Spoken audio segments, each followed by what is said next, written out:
સુરત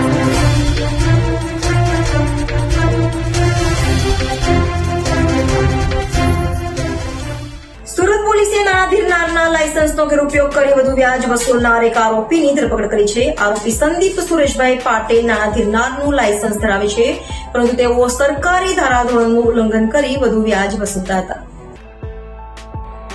સુરતની ઉધના પોલીસે નાણાં ધીરનારના લાયસન્સનો ગેરઉપયોગ કરી યુવક પાસેથી વધુ વ્યાજ વસૂલ કરવા જાનથી મારી નાખવાની ધમકી આપી બળજબરીથી રૂપિયા કઢાવી લેનાર ઇસમને ઝડપી પાડ્યો હતો.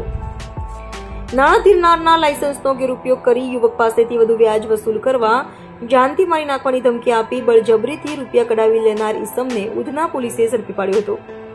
આરોપી સંદીપ સુરેશભાઈ પાટીલ જે નાણાં ધીરનારનું લાયસન્સ ધરાવતા હોય, જેમાં સરકારી ધારાધોરણ મુજબ શરાફી 1.5% દરે વ્યાજ વસૂલ કરવાનું હોય છે, પરંતુ તેઓ નાણાં ધીરનારનું લાયસન્સ ધરાવતા હોય જેનો ગેરઉપયોગ કરતા હોય.